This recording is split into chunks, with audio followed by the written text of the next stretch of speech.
नमस्कार दोस्तों, Balram education centre में आपका स्वागत है। इस वीडियो में हम कक्षा 9वीं, 10वीं, 11वीं और 12वीं के लिए हिंदी व्याकरण के महत्वपूर्ण 150 प्रश्नोत्तर देखेंगे। पहला प्रश्न है, काव्य के कितने भेद होते हैं? काव्य के 2 भेद होते हैं। रसात्मक वाक्यम काव्यम, काव्य की परिभाषा किस आचार्य की है?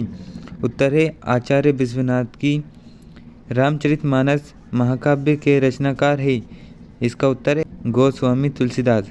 साकेत महाकाव्य के रचनाकार है मैथिली शरण गुप्त। पंचवटी खंडकाव्य के रचनाकार है मैथिली शरण गुप्त। इसके बाद में अगला प्रश्न है, हल्दी घाटी का युद्ध खंडकाव्य के रचनाकार है? उत्तर है श्याम नारायण पांडे। अगला प्रश्न, खंडकाव्य में कितने सर्ग होते हैं? 1 सर्ग होता है। महाकाव्य में कितने सर्ग होते हैं? महाकाव्य में 8 या इससे अधिक सर्ग होते हैं। रामचरितमानस महाकाव्य में गोस्वामी तुलसीदास ने कौन सी भाषा में लिखा है? तो अवधी भाषा में लिखा है। मुक्तक काव्य के कितने भेद होते हैं? मुक्तक काव्य के 2 भेद होते हैं। अगला प्रश्न है, प्रबंध काव्य के कितने उपभेद होते हैं? उत्तर है 2। पृथ्वीराज रासो महाकाव्य के रचयिता है चंद्रवरदाई। विनय पत्रिका कवितावली रचनाओं के रचयिता है तुलसीदास है। कामायनी महाकाव्य के रचनाकार है जयशंकर प्रसाद।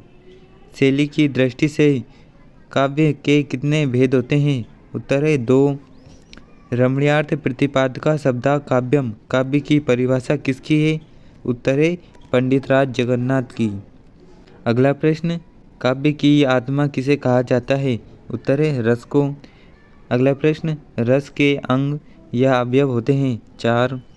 अगला प्रश्न, संचारी भावों की संख्या कितनी होती है? उत्तर है 33। स्थायी भावों की संख्या कितनी होती है? 10। अगला प्रश्न, रस के भेद या प्रकार होते हैं 10। रस का सामान्य अर्थ होता है आनंद। रस राज या रसों का राजा कहा जाता है श्रृंगार रस को। अगला प्रश्न है, श्रृंगार रस के भेद होते हैं 2। अगला प्रश्न, श्रृंगार रस का स्थायी भाव है रति। वीर रस का स्थायी भाव है उत्साह। करुण रस का स्थायी भाव है शोक। अद्भुत रस का स्थायी भाव है विस्मय। शांत रस का स्थायी भाव है निर्वेद। अलंकार का सामान्य अर्थ है आभूषण या गहना। अलंकार के कितने भेद होते हैं? 3। अगला प्रश्न, काव्य में जहाँ उपमेय को उपमान का रूप दे दिया जाता है वहाँ पर अलंकार होता है? उत्तर है रूपक अलंकार। अगला प्रश्न, काव्य में एक ही वर्ण की बार बार आवृत्ति होने पर काव्य की शोभा बढ़ती है, वहाँ पर कौन सा अलंकार होता है? उत्तर है अनुप्रास अलंकार। अगला प्रश्न, मनु मानो मानहु, जनु जानो जानहु वाचक शब्दों का प्रयोग कौन से अलंकार में होता है? उत्प्रेक्षा अलंकार में होता है। अगला प्रश्न, काव्य में लोक की मर्यादा को पार करके किसी व्यक्ति या वस्तु का अधिक बढ़ा चढ़ाकर वर्णन कौन से अलंकार में होता है? अतिशयोक्ति अलंकार में होता है। अगला प्रश्न, काव्य में अप्रस्तुत कथन के द्वारा प्रस्तुत का बोध होता है, वहाँ पर कौन सा अलंकार होता है? अन्योक्ति अलंकार होता है। अगला प्रश्न, चौपाई छंद के प्रत्येक चरण में मात्राएं होती है 16-16। अगला प्रश्न, छंद के भेद या प्रकार होते हैं? तो छंद के 2 भेद होते हैं। अगला प्रश्न, चौपाई कैसा छंद है? सम्मात्रिक छंद है। अगला प्रश्न, दोहा छंद के पहले और तीसरे चरण में मात्राएं होती है 13-13। अगला प्रश्न, अर्थ के आधार पर वाक्य के कितने भेद होते हैं? 8। अगला प्रश्न, रचना के आधार पर वाक्य के कितने भेद होते हैं? 3। अगला प्रश्न, वाक्य के कितने अंग होते हैं? 2। अगला प्रश्न, संधि के कितने भेद या प्रकार होते हैं? 3। अगला प्रश्न, स्वर संधि के कितने भेद होते हैं? 5। नीरस का संधि विच्छेद है नी धन रस।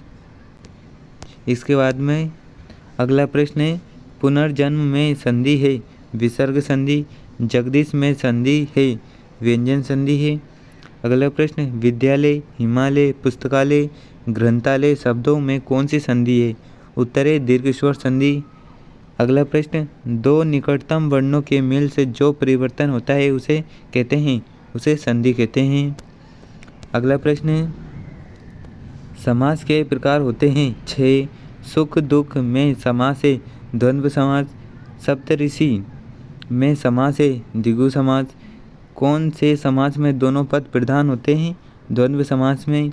रसोई घर का समास विग्रह है रसोई के लिए घर। अगला प्रश्न है, भक्ति काल का दूसरा नाम है पूर्व मध्यकाल।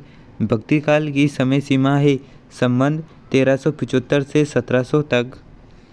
अगला प्रश्न, आदिकाल का दूसरा नाम है वीरगाथा काल। अगला प्रश्न है, रीतिकाल का दूसरा नाम है उत्तर मध्यकाल। अगला प्रश्न, रीतिकाल की समय सीमा है संबंध 1700 से 1900 तक। अगला प्रश्न, आधुनिक काल का प्रारंभ होता है संबंध 1900 से। अगला प्रश्न, नई कविता का प्रारंभ होता है सन 1950 से। अगला प्रश्न, हिंदी पद्य साहित्य का स्वर्ण युग कहलाता है भक्ति काल। अगला प्रश्न, छायावाद के प्रतिनिधि कवि है जयशंकर प्रसाद है। अगला प्रश्न, कामायनी महाकाव्य कौन से युग की रचना है? उत्तर है छायावादी युग की। अगला प्रश्न, छायावाद युग का समय है सन 1920 से 1936 तक। इसके बाद अगला प्रश्न है, प्रयोगवाद के जनक है अज्ञेय। अगला प्रश्न, प्रयोगवाद की समय सीमा है सन 1943 से 1950 तक। अगला प्रश्न है, हरी घास पर क्षण भर रचना किस लेखक की है? अज्ञेय की है। अगला प्रश्न है, प्रगतिवादी युग की समय सीमा है सन 1936 से 1943 तक। अगला प्रश्न, राम भक्ति काव्य धारा के प्रतिनिधि कवि है गोस्वामी तुलसीदास। अगला प्रश्न, कृष्ण भक्ति काव्य धारा के प्रतिनिधि कवि है सूरदास। अगला प्रश्न, वात्सल्य रस का सम्राट कहा जाता है सूरदास को। अगला प्रश्न, प्रेमाश्रयी शाखा के प्रतिनिधि कवि है जायसी। ज्ञानाश्रयी शाखा के प्रतिनिधि कवि है कबीरदास। अगला प्रश्न, हिंदी की प्रथम एकांकी मानी जाती है एक घूंट। अगला प्रश्न, एकांकी में कितने अंक होते हैं? एक। हिंदी की प्रथम कहानी मानी जाती है इंदुमती। अगला प्रश्न, उपन्यास सम्राट किसे कहा जाता है? मुंशी प्रेमचंद को। अगला प्रश्न, हिंदी का प्रथम उपन्यास माना जाता है परीक्षा गुरु। अगला प्रश्न, कहानी सम्राट कहा जाता है मुंशी प्रेमचंद को। नाटक सम्राट कहा जाता है जयशंकर प्रसाद को। अगला प्रश्न, आचार्य महावीर प्रसाद द्विवेदी ने कितने निबंधों के हिंदी अनुवाद किए हैं? उत्तर है 23 निबंधों के हिंदी अनुवाद किए हैं। अगला प्रश्न, संस्मरण शब्द का अर्थ है सम्यक भली भांति स्मरण करना। अगला प्रश्न है, रिपोर्टाज कौन सी भाषा का शब्द है? फ्रेंच भाषा का। बिहारी किस काल के कवि है? रीतिकाल के। बीजक रचना के रचनाकार है कबीरदास है। अगला प्रश्न, 9 2 11 होना मुहावरे का अर्थ है भाग जाना। अगला प्रश्न, टेढ़ी खीर मुहावरे का अर्थ है कठिन कार्य। अगला प्रश्न, अंधे की लाठी मुहावरे का अर्थ है एकमात्र सहारा होना। अगला प्रश्न, शब्द शक्ति के प्रकार होते हैं 3। अगला प्रश्न, शब्द गुण के प्रकार होते हैं 3।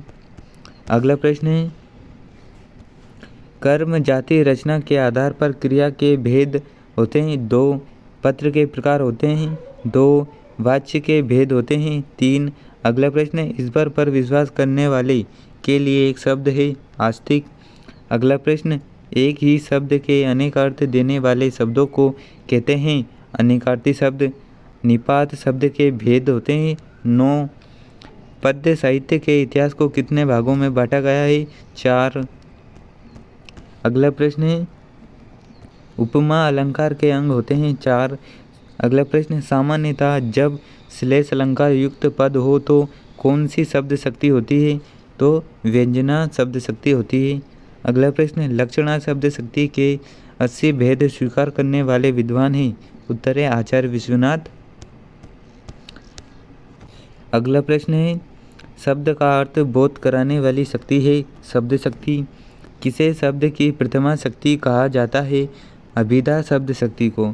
अगला प्रश्न, मुहावरों और लोकोक्तियों में जिस शब्द शक्ति के जरिए अर्थ ग्रहण किया जाता है वहाँ है लक्षणा शब्द शक्ति। अगला प्रश्न, हे प्रभु आनंद आता ज्ञान हमको दीजिए में गुण है तो इसमें प्रसाद गुण है। अगला प्रश्न, जहाँ कारण के बिना भी कार्य होता है वहाँ अलंकार होता है, वहाँ पर विभावना अलंकार होता है। अगला प्रश्न, जिस काव्य रचना को सुनने में मन में उत्तेजना पैदा होती है उस कविता में कौन सा गुण होता है, उसमें ओज गुण होता है।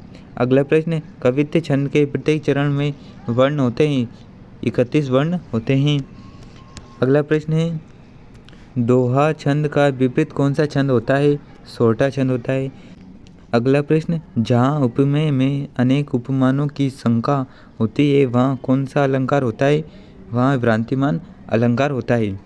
अगला प्रश्न, जो जो बूढ़े श्याम रंग त्यों त्यों उज्ज्वल होय, इस पंक्ति में कौन सा अलंकार है, इसमें विरोधाभास अलंकार है। अगला प्रश्न, वक्रोक्ति का अर्थ है टेढ़ा मेढ़ा कथन। अगला प्रश्न, रोला छंद के विषम चरणों में मात्राएं होती है 11-11। अगला प्रश्न, एक भारतीय आत्मा के नाम से किसे जाना जाता है, माखनलाल चतुर्वेदी को। अगला प्रश्न, अस्थिर मनोविकारों को कहा जाता है संचारी भाव। अगला प्रश्न, लोकायतन महाकाव्य के रचयिता है सुमित्रा नंदन पंत। अगला प्रश्न, नायक के संपूर्ण जीवन का चित्रण किस काव्य में होता है, उत्तर है महाकाव्य में। अगला प्रश्न, रामचंद्रिका रचना के रचयिता है केशवदास है। अगला प्रश्न है, रीतिकालीन काव्य को कितनी धाराओं में विभाजित किया जाता है, 3।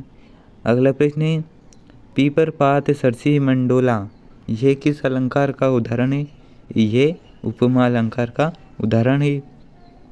कुंडलिया छंद किन छंदों से मिलकर बना है, दोहा और रोला छंद के।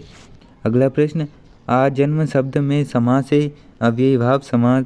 अगला प्रश्न, महाभारत के रचयिता है महर्षि वेदव्यास।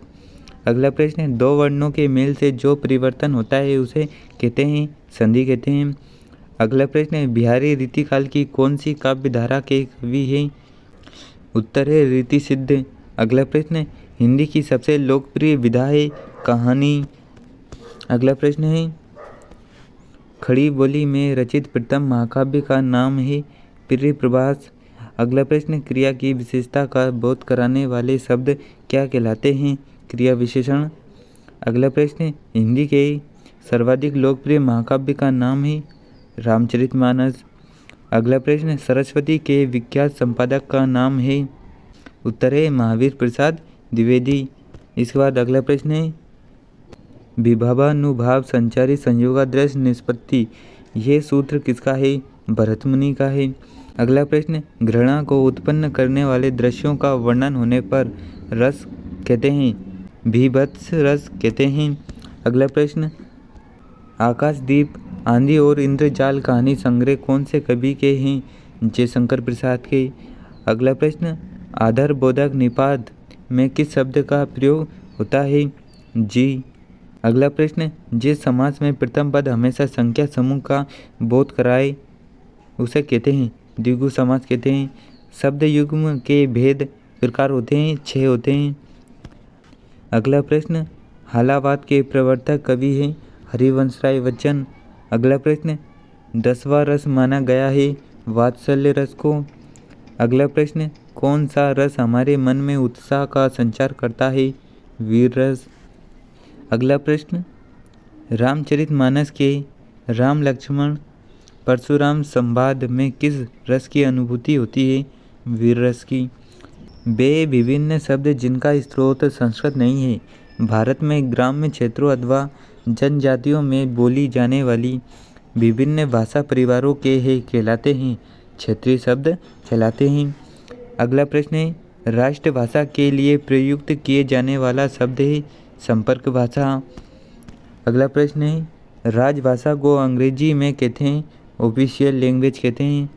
अगला प्रश्न, ऐसे वाक्य जिनमें प्रार्थना इच्छाएं आशीष प्रकट होता है कहलाते हैं इच्छावाचक वाक्य। अगला प्रश्न, जिस वाक्य में एक ही संज्ञा और क्रिया का प्रयोग होता है उसे कहते हैं सरल वाक्य। अगला प्रश्न, काठ की हांडी बार बार नहीं चढ़ती का अर्थ है छल कपट का व्यवहार हमेशा नहीं चलता। इसके बाद अगला प्रश्न है, श्रृंगार रस शांत व करुण रस की प्रधानता कौन से गुण में होती है? माधुर्य गुण में। अगला प्रश्न, हिंदी दिवस मनाया जाता है 14 सितंबर को। अगला प्रश्न, विंध्य के वासी उदासी तपोव्रत धारी महाबिनु नारी दुकारे पंक्तियों में रस है, इस पंक्ति में हास्य रस है।